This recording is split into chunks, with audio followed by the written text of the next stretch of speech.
আসসালামু আলাইকুম রহমতুল্লাহি ওয়া বারাকাতুহু ইন্নাল হামদুলিল্লাহ ওয়াস সালাতু ওয়াস সালামু আলা রাসূলিল্লাহ ওয়া আলা আলিহি ওয়া আসহাবিহি ওয়া মান ওয়ালা আম্মা বা'দ। সুপ্রিয় দর্শক শ্রোতা ভাই বোনেরা, আজকাল অনেক অভিভাবক অনেক বাবা মা আমাদের কাছ থেকে এমন কোনো আমল এমন কোনো দোয়ার কথা জানতে চান যে আমল বা দোয়া করলে আল্লাহ সুবহানাহু ওয়া তাআলার কাছ থেকে নিজের সন্তান এবং নিজের অধীনস্থদের উজ্জ্বল আগামী সুন্দর ভবিষ্যৎ এটা আশা করা যেতে পারে, আল্লাহ সুবহানাহু ওয়া তাআলার কাছ থেকে চেয়ে নেওয়া যেতে পারে। সত্যি আজ একজন অভিভাবকের, একজন বাবার, একজন মায়ের সবচাইতে বড় দুশ্চিন্তার কারণ হলো নিজের সন্তানের উজ্জ্বল ভবিষ্যৎ নিশ্চিত করতে পারা। এর চেয়ে বড় চ্যালেঞ্জের বিষয় এ যুগে আর নেই বললেই চলে। তো এই জন্য কোরআন কারীম থেকে আজ আমরা 4টি আমলের কথা বলবো যে আমলগুলো করলে ইনশাআল্লাহ আমাদের সন্তানের উজ্জ্বল ভবিষ্যৎ আমরা আশা করতে পারি।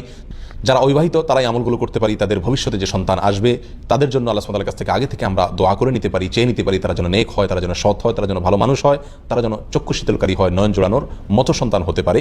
আর যারা বিবাহ করেছেন, সন্তান হয়েছে, তাদের সন্তানগুলো যেন ভালো হয় সেই জন্য আমরা দোয়াগুলো এবং আমলগুলো করতে পারি। আর যাদের এখনো সন্তান হয়নি কিন্তু বিয়ে করেছেন, তারা সন্তানের আশা করছেন, সন্তান চাইছেন আল্লাহর কাছে, তারাও এই দোয়াগুলো আমরা করতে পারি। তার ভিতরে প্রথম আমলটি বর্ণিত হয়েছে সূরা আলে ইমরানের 38 নম্বর এবং 39 নম্বর আয়াতে।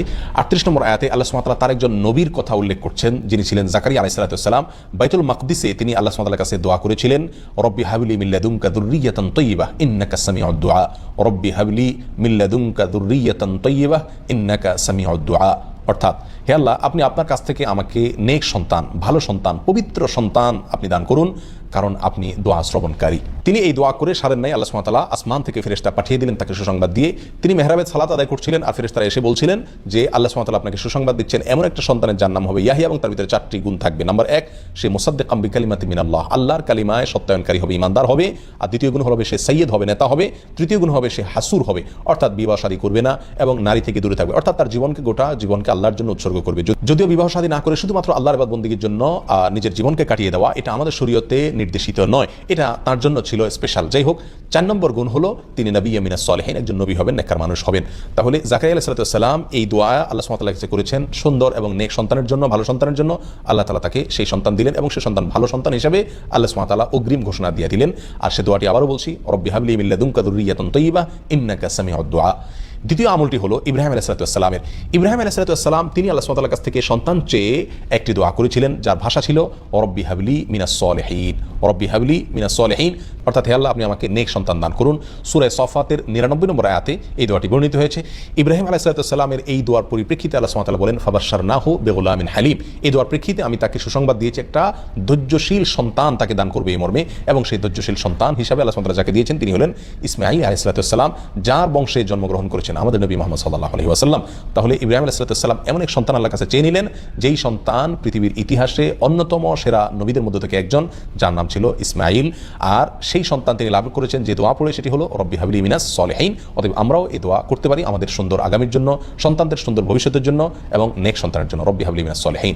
3 নম্বর আমল হলো, দোয়াটি হলো রব্বানা হাবলানা মিন আজওয়াজিনা ওয়া যুররিয়াতিনা কুররাতা আয়ুন ওয়াজআলনা লিল মুত্তাকিনা ইমামা। এই দোয়া যারা পড়ে আল্লাহ সুবহানাহু ওয়া তাআলা তারা জান্নাতি হিসাবে এই সূরায় ঘোষণা দিয়েছেন পরবর্তী আয়াতে। তো এই আয়াতের মধ্যে নেক সন্তান চাওয়ার কথা বলা আছে, রব্বানা হাবলানা মিন আজওয়াজিনা ওয়া যুররিয়াতিনা কুররাতা আয়ুন, অর্থাৎ আল্লাহ এমন স্ত্রী সন্তান আমাদেরকে দান করুন যে স্ত্রী সন্তান আমাদের চোখ জুড়াবে, আমাদের নয়ন জুড়াবে, চোখ শীতল করে দিবে এবং তারা মুত্তাকিদের ইমাম হবে। এই দোয়া এর মাধ্যমে আমরা নেক সন্তান, নেক স্ত্রী, আমাদের সুন্দর পরিবার, ভালো এবং পবিত্র পরিচ্ছন্ন পরিবার আল্লাহর কাছে আমরা চেয়ে নিতে পারি। নাম্বার 4 আমল হলো সূরা নূহ বর্ণিত হয়েছে একেবারে শুরুর দিকে আল্লাহ সুবহানাহু ওয়া তাআলা বলেছেন, ফাকুলতু আস্তাগফিরু রাব্বাকুম ইন্নাহু কানা গাফফারা ইউরসিলিস সামা আলাইকুম মিদরারা ওয়া ইউমদিদকুম বিআমওয়ালিন ওয়া বানিন। আল্লাহ সুবহানাহু ওয়া তাআলা বলছেন যে আল্লাহ নবী নূহ আলাইহিস সালাম তার জাতিকে বলেছিলেন, তোমরা ইস্তেগফার করো তোমাদের রবের কাছে, যে কোনো অপরাধ হওয়ার সঙ্গে সঙ্গে আল্লাহর কাছে ক্ষমা চাও, আস্তাগফিরুল্লাহ ওয়া আতুবু ইলাইহি, অথবা যে কোনো ইস্তেগফার করো, আল্লাহর কাছে ক্ষমা চাও। চাইলে কি হবে, আল্লাহ তোমাদেরকে বৃষ্টি দিবেন এবং সন্তান এবং সম্পদ দিয়ে শক্তিশালী করবেন, অর্থাৎ এমন সন্তান পাবো, এমন সম্পদ পাবো যার ফলে আমার হাত শক্ত হবে, আমি শক্তিশালী হব। তার মানে নেক সন্তান ইনশাআল্লাহ আশা করা যেতে পারে ইস্তেগফারের মাধ্যমে। আবার বলছি 4টি আমলের ভিতরে প্রথম আমল ছিল জাকারিয়া আলাইহিস সালামের দোয়া, রব্বি হাবলি মিন লাদুনকা যুররিয়াতান তাইয়্যিবাহ ইন্নাকা সামিউদ দুআ। দ্বিতীয় আমল ছিল ইব্রাহিম আলাইহিস সালামের দোয়া, রব্বি হাবলি মিনাস সলিহিন। 3 নম্বর আমল হলো সূরা ফুরকানের 74 নম্বর আয়াতে, রব্বানা হাবলানা মিন আজওয়াজিনা ওয়া যুররিয়াতিনা কুররাতা আয়ুন ওয়াজআলনা লিল মুত্তাকিনা ইমামা। আর 4 নম্বর আমল হলো বেশি বেশি ইস্তেগফার করা। এই 4টি আমল করলে ইনশাআল্লাহ আল্লাহ সুবহানাহু ওয়া তাআলা এমন সন্তান, এমন পরিবার আমাকে দান করবেন যে পরিবারের প্রতিটি সদস্য, যে সন্তানরা আমার চোখ জোড়াবে, নয়ন জোড়াবে, চক্ষু শীতল করবে, আমার হৃদয়কে ঠান্ডা এবং শীতল করে দিবে ইনশাআল্লাহ।